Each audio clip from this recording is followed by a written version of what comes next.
Check out how high these different balls bounce. The basketball, the super bouncy ball, and the golf ball. Now I'm gonna try the golf ball on top of the bouncy ball, on top of the basketball. And then I'm gonna explain how it's related to a supernova.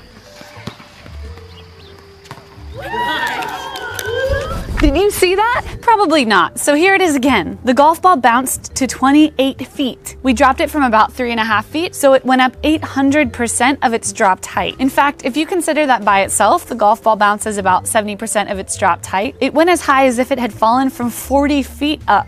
That is awesome. So how can we get the golf ball to bounce up with that much energy? Let's simplify it to these two balls.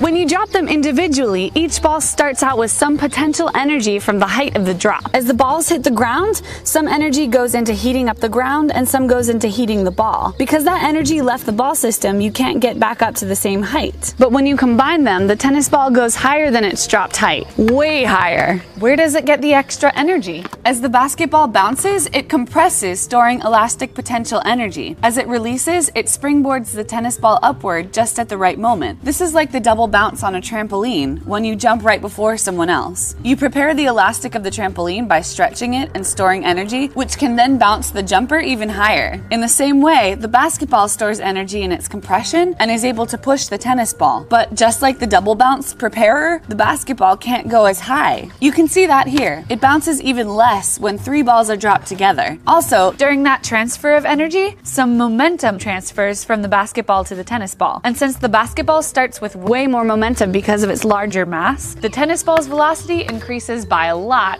and it flies up, up, and away. Now back to the triple super ball bounce.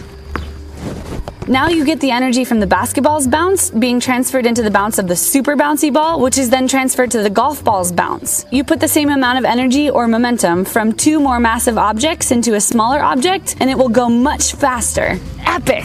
Just like the explosions of a supernova, which may seem unrelated, but what we just did is analogous to the process that occurs during the explosion of a supernova. Just like our more massive basketball transfers momentum to the smaller balls, energy from the dense core of the supernova is transferred in a shock wave that moves through the star to the less dense layers and accelerates them outward at a super high velocity. More massive or denser layers in the core of the supernova begin to collapse when fusion stops there. The collapse is halted when the neutrons in the core actually touch, sort of. This causes the implosion to rebound and bounce outward. You end up with a dense core left behind and these wild outer shells of star exploding outward. Pretty cool. And of course, if you try this at home, which you should, you have to make sure the balls are perfectly vertically aligned because any off-centeredness gets amplified by the 2 points of contact, which is why we sadly couldn't get the quadruple tower of balls to work. But if you put a little ring of hot glue or something similar on the balls, it helps to balance them. Happy physicsing!